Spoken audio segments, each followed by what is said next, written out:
خليكي ازيك يا دكتور؟ الله يخليك. الحمد لله والله. الحمد لله. عايزاك تحكي لنا بقى عن تجربتك.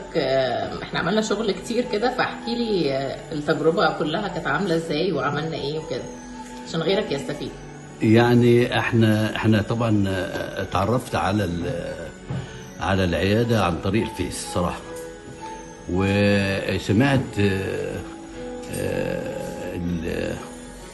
فيديوهات كتير حضرتك طبعا اعجبت بيها، وباسلوب حضرتك في طرح القضايا والكلام ده كله، وازاي نختار العياده وازاي نختار الدكتور وازاي. المهم جيت الحمد لله. اول مره دي كان ايامها كان في اوبشن كده في رمضان، وقلت لي الايه الكشف الاولاني ده مجانا.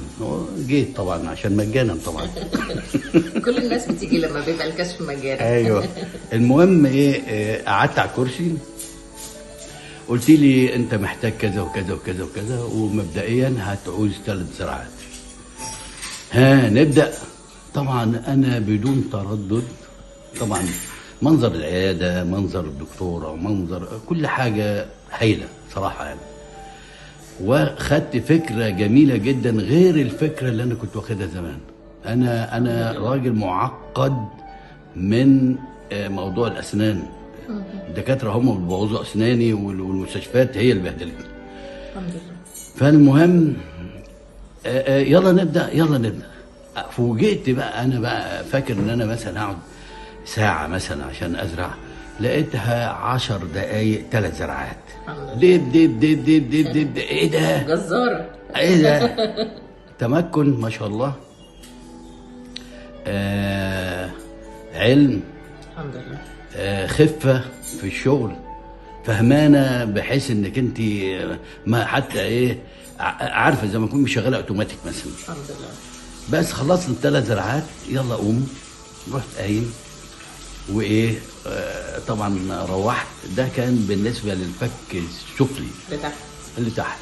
احنا عاملين الفكين اللي تحت واللي فوق، بس اللي فوق تركيبات بس. اللي فوق تركيبات، واللي فوق واللي تحت زراعات. بس بالتالي انا عملت فك كامل فوق وفك كامل تحت دلوقتي. الحمد لله.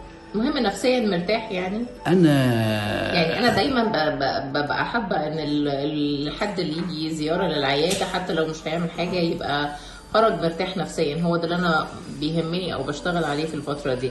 انا مرتاح نفسيا جدا جدا جدا، بحيث ان انا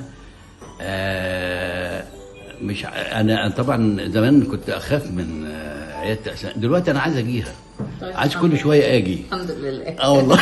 الحمد لله احنا خلصنا شغل، مش هتضطر تيجي تاني.